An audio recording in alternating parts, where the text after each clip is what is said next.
Hello दोस्तों, maths रंगमंच पे आपका स्वागत है। तो आज मैं लेकर आ गया हूँ क्लास 10th से का चैप्टर नंबर 7 और इसके इंपॉर्टेंट क्वेश्चन लेकर आ गया हूँ फॉर एग्जाम के लिए, जो कि आपके अगले ही महीने आपका एग्जाम है, बोर्ड एग्जाम। इसके लिए इंपॉर्टेंट क्वेश्चन लेकर आया हूँ जो इस चैप्टर में आ सकते हैं।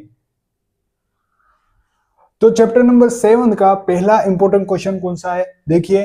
बिंदु -5, 7 और -1,3 के बीच की दूरी ज्ञात कीजिए। दूरी ज्ञात करना है, मतलब दूरी वाला फॉर्मूला पता है, डिस्टेंस फॉर्मूला क्या होता है। मान लेते हैं ये बिंदु है, ये यहां से यहां तक का बिंदु है, ठीक है। ये कोई बिंदु ए है जिसके निर्देशांक है -5, 7। ये -5,7। यहाँ मान लेते हैं बिंदु बी है, क्या निर्देशांक है -1,3, ठीक है। ये निर्देशांक है, तो इसके क्या करना है, सॉल्यूशन कर रहे हैं हम, ठीक है। ए बी मतलब डिस्टेंस, दूरी सूत्र क्या है, दूरी सूत्र है हमारे पास, क्या है दूरी सूत्र, x2 - x1 का square whole square plus y2 - y1 का होल स्क्वायर। ये क्या हमारे पास दूरी सूत्र, ठीक है। इसमें अब ये वाला वैल्यू इसमें रख देंगे। ये क्या है हमारे पास, ये है x1 और ये है y1। ये क्या है हमारे पास, x2 और ये है y2, ठीक है। तो हमारे पास रखते हैं x2 क्या है, x2 क्या है, x2 ये है, x2 - 1 है, x1 क्या है माइनस का, x1 क्या है -5 है, तो -5, ठीक है। और प्लस का ये प्लस है, प्लस रखना है, ठीक है। y2 क्या है, y2 ये है, y2 का 3 माइनस, फिर क्या है यहाँ पर 7 है, -7 है ना, मतलब यहाँ पर 7 है, ये माइनस का -7, ये 7, ठीक है, का होल स्क्वायर, ठीक है। सॉल्व करते हैं इसको। -1, अब कोष्टक के अंदर है तो गुणा होगा, माइनस माइनस क्या हो गया प्लस, तो ये 5 का 5, ठीक है, प्लस। अब 3 में से -4 गए, -7 गए तो कितने रहे, -4 रहे, ठीक है। और यहां पर देखते हैं, अब -1 में माइनस मतलब ये +5 है ना, बड़ा है, उसमें से -1 गया तो कितने बचे, 4। 4 का स्क्वायर होल स्क्वायर, यहाँ पर होल स्क्वायर लिखना भूल गया, ठीक है, प्लस -4 का होल स्क्वायर, ठीक है। अब इसको सोल्व कर देते हैं। इसको सोल्व कहाँ पर करता हूं मैं, आपने ये क्वेश्चन लिख दिया होगा, ठीक है, तो मैं इसको ऊपर सोल्व कर देता हूं।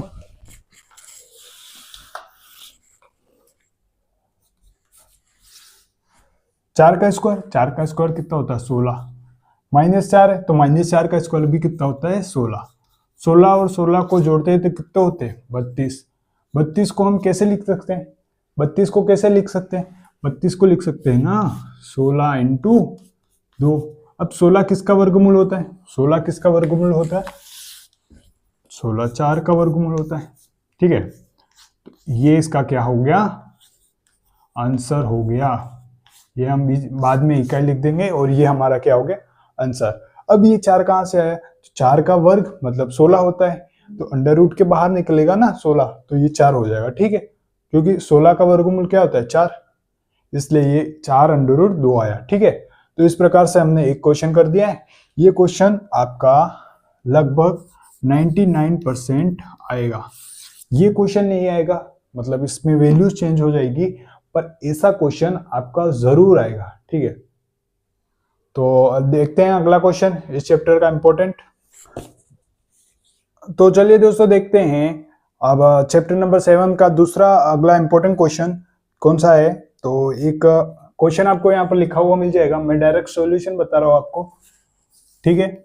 मतलब यहाँ पर क्वेश्चन लिखा हुआ मिल जाएगा कि y का वह मान ज्ञात कीजिए जिसके लिए बिंदु P 2, -3 और Q 10, y के बीच की दूरी 10 है, ठीक है।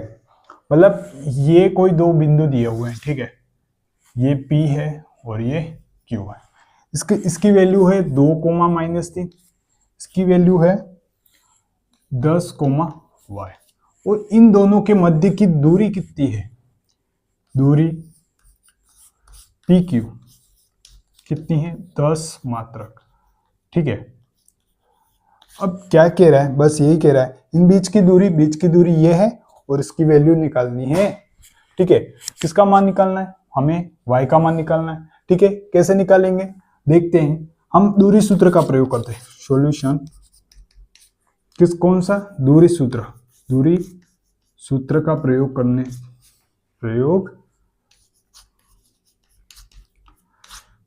करने पर, ठीक है। तो दूरी सूत्र क्या हो गया, ए बी बराबर ए बी, अरे पी क्यू, हमने दूरी क्या माने, पी और क्यू माना है, पी और क्यू, ठीक है। दूरी सूत्र क्या है हमारे पास, अरे भाई चौक चल जा, x2 माइनस x1 का whole square plus y2 minus y1 का होल स्क्वायर, ठीक है, ये हो गया। अब इसमें हम क्या रखेंगे, ये वाली वैल्यू रखेंगे, और p की वैल्यू क्या है ना, p q की वैल्यू दी हुई है मेरे 10, तो p q की वैल्यू क्या है हमारे पास 10, ठीक है। अंडर रूट हमारे पास x2 कौन सा है, ये तो हो गया x1 y1, ये हो गया x2 y2, ठीक है। तो हमारे पास x2 क्या है 10 माइनस x1 क्या है 2 का होल स्क्वायर प्लस y2 क्या है हमारे पास y है, माइनस y1 क्या है हमारे पास -3 है, तो इसको मिडिल ब्रैकेट लेंगे और -3 लिखेंगे, ठीक है, का होल स्क्वायर। अब देखते हैं 10 को 10 रहने देते हैं। अब क्या करते हैं, एक दोनों और वर्ग ले लेते हैं, दोनों और वर्ग ले लिया तो यहां पर तो वर्ग हो जाएगा, यहां पर अंडर रूट हट जाएगा, ठीक है। तो दोनों और क्या लेंगे, दोनों और वर्ग लेने पर, ठीक है, दोनों और वर्ग लेंगे तो क्या आएगा देखते हैं। मैं ऊपर वाला मिटाता हूं, ठीक है, ऊपर मिटाता हूं, ये मिटा दूं, ठीक है, ये मिटा देता हूं, तो ऊपर मिटाता हूं तो यहां पर वर्ग हो जाएगा, ठीक है। तो यहाँ दोनों और वर्ग करना है, यहाँ पर वर्ग होगा, यहाँ पर वर्ग हो जाएगा तो अंडर रूट हट जाएगा, तो बचेगा क्या 10 में से 2 गए, 10 में से 2 गए कितने बचे 8 का स्क्वायर मतलब 8 का स्क्वायर, ठीक है, प्लस का प्लस, यहाँ पर क्या है y का y। अब यहाँ पर कोष्टक खोलेंगे, ठीक है, माइनस माइनस क्या हो जाएगा प्लस हो जाएगा ना, तो +3 का स्क्वायर, ठीक है। अब इसको सोल्व करते हैं।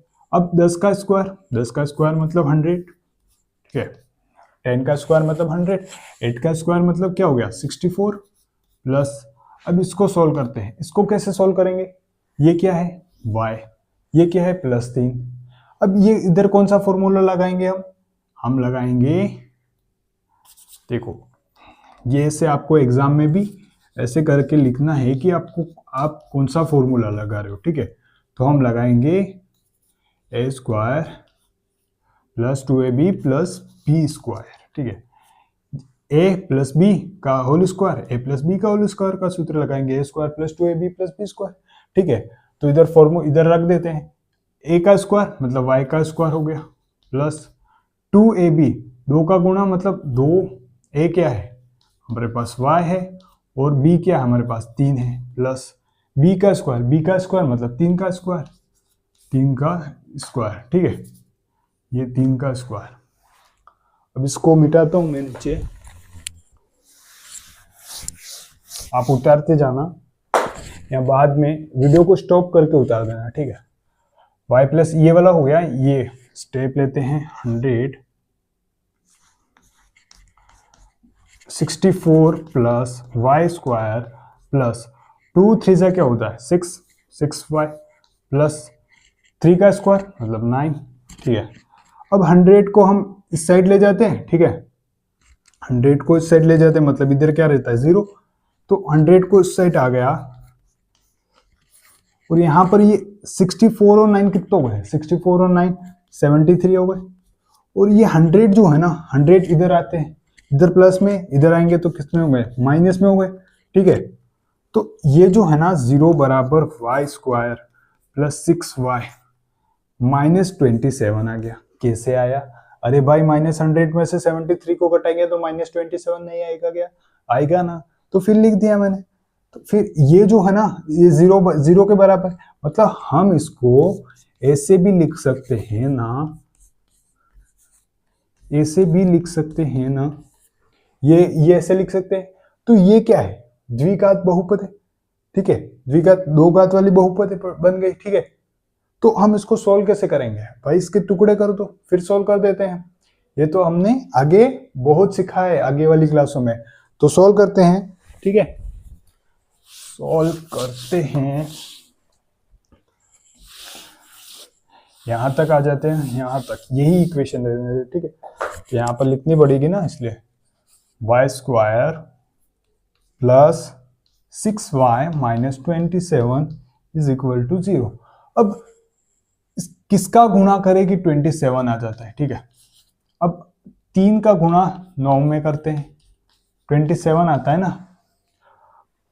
परंतु यहां क्या कह रहा है, जोड़ने या घटाने पर क्या आना चाहिए, +6y आना चाहिए, +6 आना चाहिए। अब +6 कैसे लाएंगे, अब यहां पर क्या हो रहा है, यहां पर जोड़ घटाने पर क्या हो रहा है, घटाने पर 9 में से 3 घटाने पर 6 आ रहा है, ठीक है। जोड़ने पर तो 12 आ रहा है, मतलब जोड़ने वाला तो बनेगा नहीं। अब 6 आ रहा है, पर 6 यहाँ पर चाहिए किसका, प्लस का चाहिए। तो प्लस का हम कैसे 6 लाएंगे, -3 + 9 करेंगे तो क्या आ जाएगा, 6 आ जाएगा ना, प्लस का 6। और यहाँ पर माइनस और यहाँ पर प्लस, माइनस प्लस माइनस, तो यहाँ पर माइनस, तो -27 ही तो आ रहा है, मतलब ये वाले टुकड़े हमारे बन गए, ठीक है।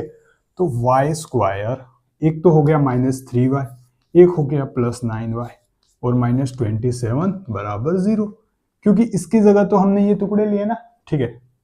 तो अब इसको कॉमन निकालते हैं, इसमें और इसमें कॉमन क्या है, इसमें और उसमें कॉमन y है, ठीक है। तो इसमें बचा क्या, y। वाई स्क्वायर का मतलब क्या हो गया, वाई स्क्वायर का मतलब क्या हो गया, y का गुणा y में, मतलब एक y निकाल दिया हमने, तो बचा कितना, एक y बचा ना अंदर, इसलिए ठीक है, -3 y निकाल दिया हो तो -3 रहा, ठीक है। अब प्लस, अब इसमें क्या है, इसमें कॉमन दोनों में क्या है, इसमें कॉमन दिख रहा है आपको 9 दिख रहा है कॉमन दोनों में, ठीक है। अब 9 में मतलब 9y में से 9 चले गए तो अंदर क्या रहा, y रहा ना, ठीक है। पानी पीना पड़ेगा। -9 मतलब ये 27 है, ठीक है। 27 को 9 × 3 लिख सकते हैं ना। अब इसमें से 9 निकल गया तो बचा कितना, 3, तो 3, ठीक है। इस प्रकार से ले लिया। अब ये जो है ना टुकड़े मतलब युग्म बना दो, जोड़े। अब ये होगा ये इससे, ठीक है, y और +9 हो जाएगा, और y और -3 हो जाएगा, बराबर किसके, बराबर 0 के। तो 0 के बराबर रखने पर तो एक y की वैल्यू क्या आ जाएगी, -9 आ जाएगी, और एक y की वैल्यू +3 आ जाएगी, ठीक है। तो इस प्रकार हमने y की वैल्यू निकाल दी। तो हम कह सकेंगे कि अतः y का मान -9 तथा 3 होगा, ठीक है। ये कह सकते हैं, अतः y का मान -9 और +3 हो सकता है, मतलब होगा, ठीक है। तो इस प्रकार से हमने दो क्वेश्चन कर लिए। अब तीसरा क्वेश्चन देखते हैं कौन सा इंपॉर्टेंट है चैप्टर नंबर 7 के लिए, और आपको मैं बता रहा हूं, और पढ़ाने का तरीका अच्छा लग रहा है तो चैनल को सब्सक्राइब करें, और आगे भी ऐसे ही सभी चैप्टर के इंपॉर्टेंट क्वेश्चन मिल जाएंगे आपको, क्योंकि आपके एग्जाम का 1 मंथ ही रहा है तो आपको पढ़ना तो पड़ेगा। अब इम्पोर्टेंट पढ़ो, या चाहे पूरे बिग बुक का रिविजन करो और फिर इंपॉर्टेंट क्वेश्चन देख लो, ठीक है। पढ़ाई स्टार्ट कर लो, ठीक है। तो अगला क्वेश्चन है, क्या है कि आपको यहाँ पर लिखा हुआ मिल जाएगा, बिंदुओं 4, -1 और -2, -3 को जोड़ने वाले रेखाखंड को समत्रिभाजित समान 3 भागों में विभाजित करने वाले, मतलब बिंदुओं के निर्देशांक क्या होंगे। मतलब इनमें बिंदुओं के निर्देशांक क्या है, मैं सॉल्यूशन बता रहा हूं आपको। क्वेश्चन यहाँ पर लिखा हुआ मिल जाएगा। ये निर्देशांक है, क्या निर्देशांक है, 4, -1, और यहाँ पर बिंदु मान लेते हैं ए ये, और ये मान लेते हैं बी, ठीक है। इसके निर्देशांक क्या है, -2, -3, ठीक है, और समान 3 भागों में विभाजित करती है, ठीक है। तो ये क्या करता है, समान 3 भागों में विभाजित करता है। तो ये समान 3 भाग, 1 भाग, 2 भाग, 3 भाग।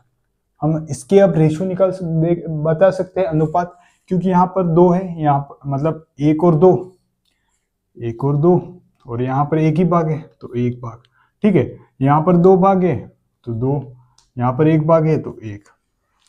ये तो रेशो हो गया, ठीक है, निर्देशांक। मतलब ये हम मान लेते हैं इसको x और y और x और y, मतलब P बिंदु के लिए और Q बिंदु के लिए, मतलब P बिंदु के भी निर्देशांक निकालने हैं, Q बिंदु के भी निर्देशांक निकालने हैं, ऐसा इस क्वेश्चन में कह रहा है, ठीक है। ऐसा ही कह रहा है ना, बिंदुओं के निर्देशांक ज्ञात कीजिए। तो हम ज्ञात करेंगे बिंदुओं के निर्देशांक, ठीक है। तो हम अब मान लेते हैं कि माना P के निर्देशांक क्या है, माना P के निर्देशांक है x और y, ठीक है। P के निर्देशांक x और y है, तो अब x y के लिए हम निकालेंगे वैल्यू। तो x बराबर क्या होगा, m1 x2 plus m2 x1 upon क्या होगा, m1 प्लस m2, ठीक है। इस प्रकार से लिखेंगे हम। x के लिए x की वैल्यू निकालनी है ना, तो अब हमारे पास m1 क्या है, किसके लिए, P बिंदु के लिए। P बिंदु के लिए ये m1 है, ये m2 है, तो P बिंदु के लिए m1 क्या है, m1 1 है। x2 क्या है, x2 तो यही हुआ ना, ये x1 है, y1 है, ये x2 और y2 सब के लिए, तो ये x2 क्या है, -2 है, प्लस अब m2 क्या है, m2 2 है, इंटू x1 क्या है, x1 4 है, तो 4 का 4 अपॉन क्या हो गया, m1 plus m2, m1 plus m2 क्या है, 1 प्लस 2, 1 प्लस 2, ठीक है। एक का गुणा -2 में किया तो -2, प्लस का प्लस, 4 का गुणा 2 का गुणा 4 में किया तो 8/3, ठीक है। अब 8 में से 2 गए, 8 में से -2 गए, कितने बचे, 6, 6/3 कितना हो गया, 2। मतलब x की वैल्यू कितनी आ गई, 2, x की वैल्यू कितनी आ गई, 2। इसी प्रकार हम y की वैल्यू भी निकाल देते हैं, ठीक है।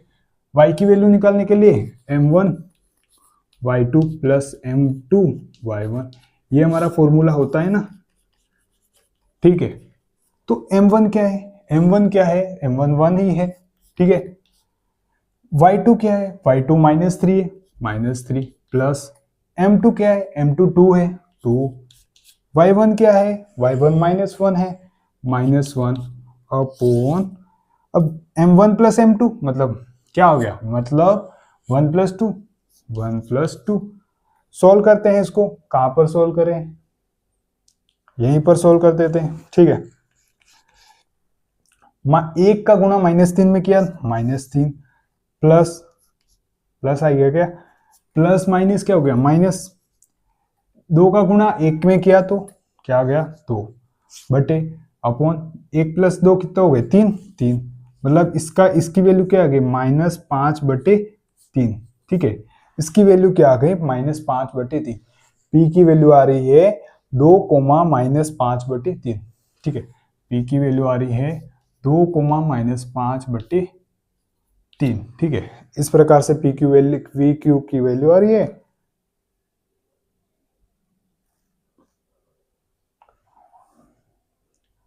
ठीक है। और आगे अब देखते हैं किसके लिए, क्यू के लिए। तो क्यू के लिए निर्देशांक देखते हैं। तो अब लिखते हैं क्यू के लिए, तो ये रहने देते हैं, इसको मिटाते हैं, ठीक है। अब यहां पर लिख देता है, माना क्यू के निर्देशांक क्या है, एक्स और वाई। माना क्यू के निर्देशांक क्या है, कैपिटल एक्स और वाई।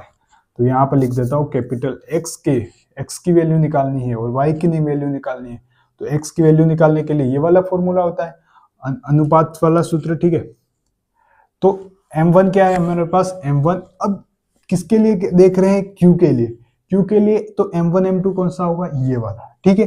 तो m1 क्या है, m1 2 है, x2 क्या है, x2 -2 है, प्लस m2 क्या है, m2 1 है, और x1 क्या है, -1 है, x1 क्या है, -1 अपॉन, अब ये m1 प्लस m2 मतलब 2 + 1, 2 + 1, ठीक है। 2 का मल्टीप्लीकेशन 1 में किया मतलब 2 का गुणा -2 में किया, क्या आएगा, तो -4 आएगा, प्लस प्लस माइनस क्या हो गया, माइनस, एक का गुणा एक में किया 1, 2 प्लस 1 कितना हो गया, 2 प्लस 1 3 हो गया। अब -4 और -4 और -1 कितना हो गया, -5 बटे 1, 2 और 1 कितना हो गया 3। तो एक्स के निर्देशांक तो -5 बटे 3 आ गए, ठीक है। अब y के निर्देशांक क्या आएगा, m1 y2 plus m2 y1 upon m1 plus m2 होगा ना ये फॉर्मूला, ठीक है। तो m1 क्या है इसके लिए, तो m1 क्या है इसके लिए 2, ठीक है। और y2 क्या है इसके लिए, तो -3 प्लस m2 क्या है हमारे पास इसके लिए 1, और y1 क्या है हमारे पास इसके लिए -1, ठीक है। अपॉन m1 प्लस m2 मतलब 2 प्लस 1 कितना हो गया, देखते हैं। 2 का गुणा -3 में किया क्या गया -6 प्लस प्लस माइनस क्या हो गया, प्लस माइनस माइनस हो गया ना 1 -1 बटे 3। तो इसके निर्देशांक क्या आ गए -60 बटे 3 -7 बटे 3। मतलब Q के निर्देशांक हमारे पास आ रहे हैं -5 बटे 3 कोमा -7 बटे 3, ठीक है। ये हमारे पास P के निर्देशांक आ गए, ये हमारे पास Q के निर्देशांक आ गए। तो हम नीचे लिख देंगे, अतः P के निर्देशांक 2 -5 बटे 3 है और Q के निर्देशांक -5 बटे 3 -7 बटे 3 है, ठीक है। इस प्रकार से हमारा इंपॉर्टेंट क्वेश्चन तीसरा समाप्त होता है और अगला क्वेश्चन देखते हैं, ठीक है। लाइक सब्सक्राइब शेयर जरूर करें वीडियो को। तो इस प्रकार से हमारा चौथा क्वेश्चन है, आपको यहाँ पर लिखा हुआ मिल जाए, यदि बिंदु 1,2 4,y और x,6 और 3,5 इसी क्रम में लेने पर एक समांतर चतुर्भुज के शीर्ष हो तो x और y ज्ञात कीजिए। मतलब क्वेश्चन लिखा मिल जाएगा, एक समांतर चतुर्भुज के शीर्ष है, ये समांतर चतुर्भुज है, ठीक है। इसके शीर्ष कौन से हैं, मान लेते हैं यहाँ पर 1,2 4,y और x,6 और यहाँ पर है 3,5। मान लेते हैं इसको बिंदु A, इसको B, इसको C और इसको D मान लेते हैं, ठीक है। तो हम देखते हैं, तो ये समांतर चतुर्भुज है जिसके विकर्ण दोनों के क्या होंगे, विकर्ण समान होते। और यहाँ पर हम ये बिंदु है मिलने वाला, उसको हम मान लेते हैं P बिंदु, ठीक है। P बिंदु है, इसके विकर्ण समान होंगे, ठीक है। तो हम कह सकते हैं कि समांतर चतुर्भुज के जो विकर्ण होंगे ना, परस्पर बिंदु P जो होगा ना उसके समद्विभाग कर देंगे। मतलब ये जो है ना, ये विकर्ण है, ये विकर्ण है, ठीक है। विकर्ण का ये बिंदु P क्या है, ये विकर्ण के दोनों भागों को बराबर विभाजित करेगा, ठीक है। यहाँ पर जितना होगा वो यहाँ पर भी होगा, यहाँ पर जितना होगा वो यहाँ पर भी होगा, ठीक है। तो हम कह सकते हैं कि बिंदु P पर जो होना, P के निर्देशांक क्या होंगे। मतलब एक तो हम कह सकते हैं कि समांतर चतुर्भुज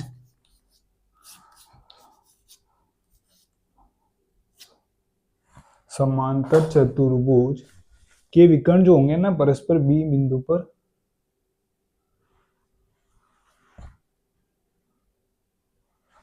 तो हमने लिख दिया कि मतलब समांतर चतुर्भुज है ये, इसके विकर्ण जो है ना परस्पर बिंदु P है वो समद्विभाग करता है, ये P बिंदु है वो समद्विभाग करता है।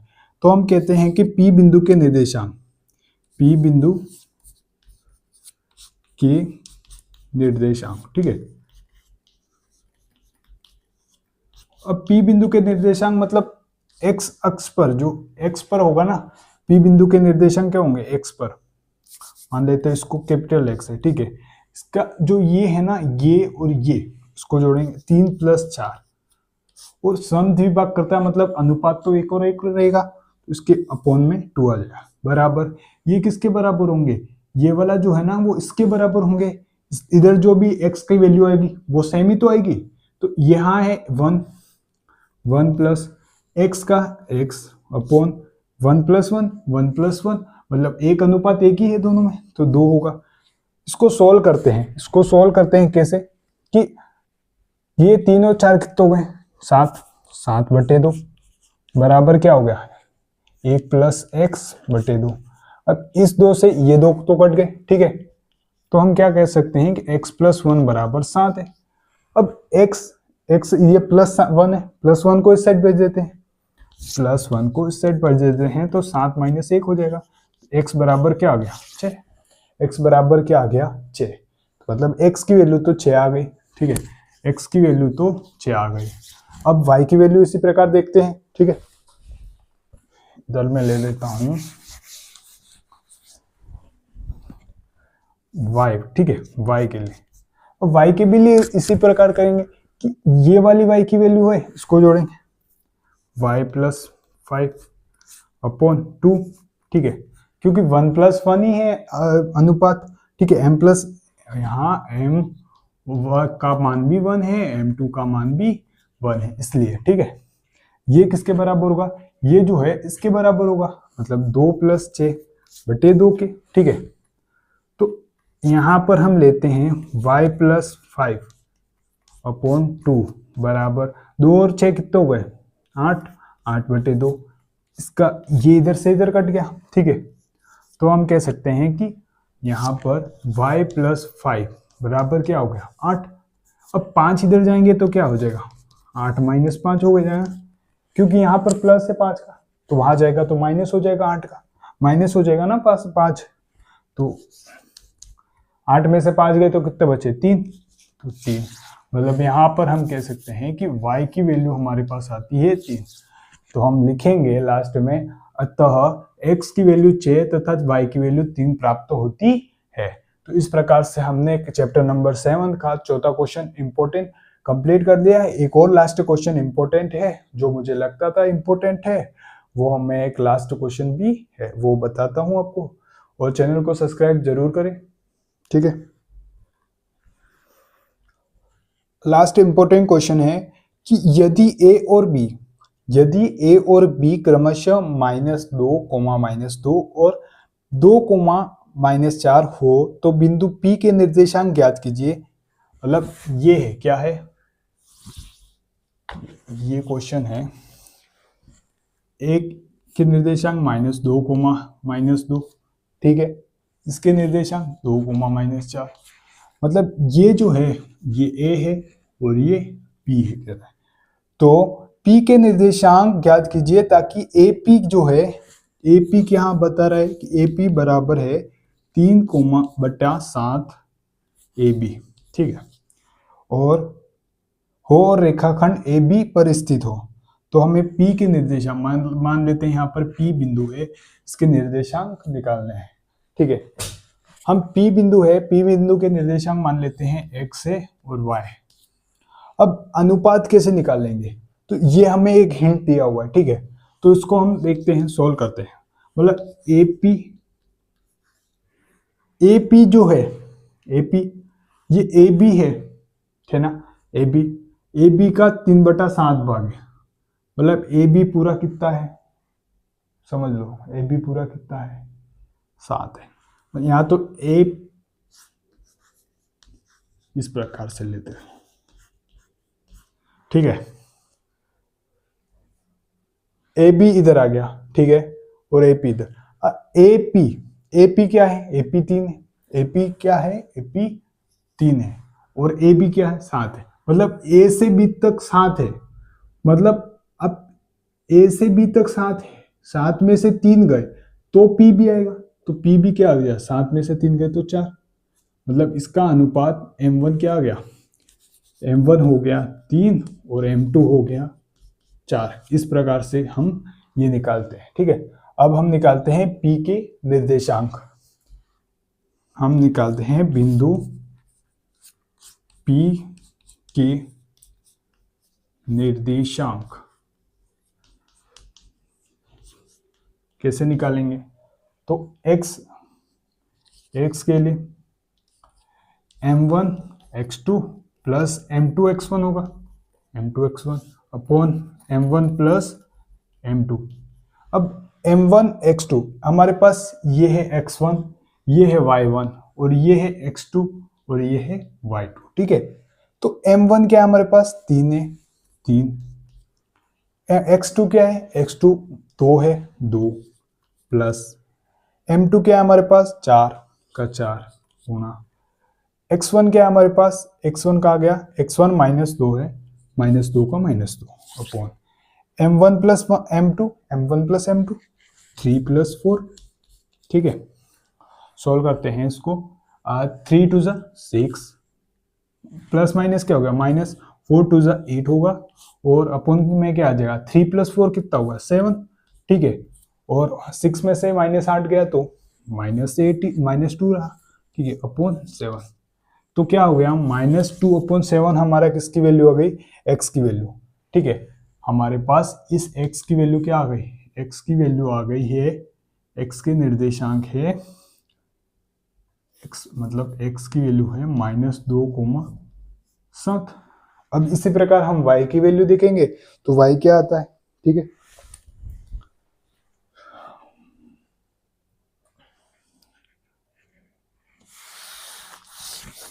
तो y क्या आता है देखते हैं।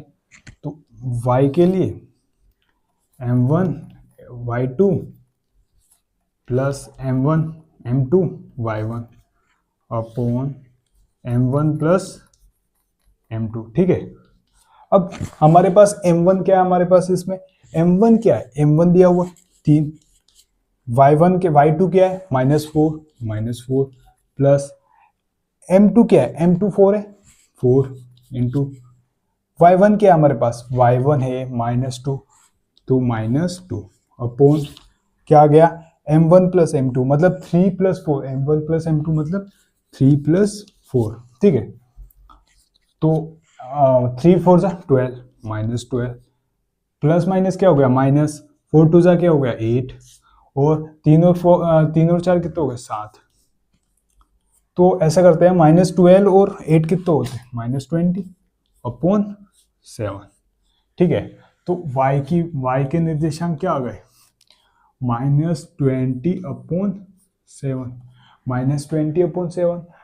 अब हम कह सकते हैं कि अतः बिंदु P के निर्देशांक -2,7 -2 अपॉन -2/7 -20/7। ठीक है, ये प्राप्त होते हैं। अतः हमने क्या कर दिए, चैप्टर नंबर 7 के इंपॉर्टेंट क्वेश्चन को कंप्लीट कर दिया है। मुझे लगता है कि मतलब इसमें से आपका एक क्वेश्चन या दो क्वेश्चन जरूर आएंगे। ठीक है, एक क्वेश्चन या दो क्वेश्चन जरूर आएंगे। ठीक है, और मतलब ऐसा नहीं है कि यही क्वेश्चन है, इसके रिलेटेड ही क्वेश्चन आएंगे आपके। ठीक है, क्योंकि मैंने क्वेश्चन ही ऐसे लिए है कि आपके क्वेश्चन अगर दूसरा भी आ जाए तो भी इसके रिलेटेड आएगा। ठीक है, तो इसको आप मतलब एक दो बार सोल्व कर दीजिए, ये आपको आ जाएंगे, और इम्पोर्टेंट क्वेश्चन करते रहिए। और मेरे चैनल पर मैं अगले चैप्टर के अगले इम्पोर्टेंट क्वेश्चन डालूंगा, और फिर वही देख लीजिए। ठीक है, और आपका टारगेट होना चाहिए कि मैथ्स में 80 नंबर का होता है एग्जाम। ठीक है, मैथ्स में 80 नंबर का एग्जाम होता है, जिसमें से आप इम्पोर्टेंट क्वेश्चन पढ़ के भी 50+ तो ला ही सकते हो, है ना। इम्पोर्टेंट क्वेश्चन पढ़ के भी 50+ ला सकते हो, क्योंकि क्या है कि इसके रिलेटेड ही तो क्वेश्चन आते हैं, और कहाँ से आएंगे। अब जैसे दूरी सूत्र है, दूरी सूत्र का फॉर्मूला वही है, क्वेश्चन में लगाना है। ठीक है, ये विभाजन वाला सूत्र है, विभाजन वाला लगाना है। उसमें क्या लेगा कि सरेखित है, सरेखी है या क्या है वो बताएगा, कंडीशन बता देगा, तो कंडीशन आपको पता होनी चाहिए। तो फिर फॉर्मूला तो यही है, सब में यूज होता है। ठीक है, तो पढ़ते रहिए, मस्त रहिए, खुश रहिए।